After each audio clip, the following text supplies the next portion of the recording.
আজকে আমি চুই ঝাল দিয়ে মুরগির মাংস রান্না করব। আর আমার ভিডিওটা দেখলে অনেকে আজকে চুই ঝাল দিয়ে মাংস রান্না করে শিখে নিতে পারবেন। হ্যালো এভরিওয়ান, আসসালামু আলাইকুম। সবাই কেমন আছেন? আজকে আমি ব্রয়লার মুরগিটা রান্না করতেছি। প্রথমে হচ্ছে আমি মুরগিটা সুন্দর করে কেটে দিয়ে নিয়েছি। এখানে আলু প্লাস মশলা বেটে নিয়েছি, সাথে হচ্ছে পেঁয়াজ কুচি করে নিয়েছি আর চুই ঝালটা কেটে ধুয়ে রেখেছি।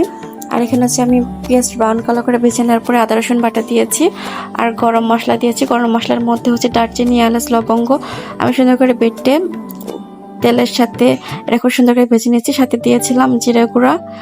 আর এখানে হচ্ছে আমি লবণ, হলুদের গুঁড়া, মরিচের গুঁড়া আর অল্প একটু পরিমাণে পানি দিয়ে আমি মশলাটা সুন্দর করে কষিয়ে নিয়েছি। যখন তেলটা মশলার উপরে উঠে আসবে এই পর্যায়ে হচ্ছে আমি চুই ঝালটা দিয়ে নিব। আর আমি আজকে আলু দিয়ে রান্না করছি, যেহেতু আমি আলু দিয়েছি। আপনারা চাইলে আলুটি স্কিপ করতে পারেন। অনেকে আছে যে চুই ঝালের সাথে গোটা রসুন খায়, তবে আজকে আমি গোটা রসুন দিচ্ছি না। এই পর্যায়ে হচ্ছে আমি মুরগির মাংসটা দিয়ে খুব সুন্দর করে মিশিয়ে নিব। আর মুরগির মাংস যদি ভালো করে কষিয়ে রান্না করা হয় তাহলে কিন্তু ব্রয়লার মুরগির যে ব্যাড স্মেলটা ওইটা আর পাওয়া যাবে না। আর এইভাবে রান্না করলে কিন্তু গরম ভাতের সাথে খেতে ভালোই লাগে।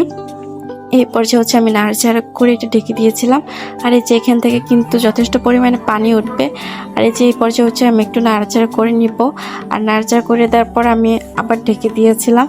এটা আমি কিছুক্ষণ পরপর ঢেকে দিয়েছিলাম আর ঢাকনা উঠিয়ে কিছুক্ষণ পরপর আর কি নাড়াচাড়া করে নিয়েছিলাম। যেহেতু মুরগির মাংস আমি পানি দিইনি, মুরগির মাংস থেকে পানি উঠেছিল। আর পানিটা শুকিয়ে নেওয়ার জন্য আর কি বারবার ঢেকে দেওয়া আর কিছুক্ষণ পরপর নাড়াচাড়া করে নিয়েছিলাম, যাতে করে তল থেকে আর কি এঁটে না যায়।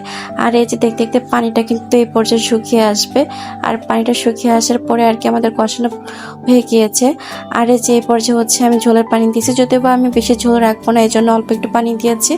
আর তারপর ঢেকে দিয়ে আমি কিছুটা পরিমাণ থকবক করে নিয়েছি। পানিটা কিছুক্ষণ পরে শুকিয়ে আসার পরে আমাদের রান্না কমপ্লিট। আমার ভিডিওটা দেখার জন্য সবাইকে অসংখ্য ধন্যবাদ। আজকের মতো বিদায় নিচ্ছি, দেখা হবে পরে ভিডিওতে। আল্লাহ হাফেজ।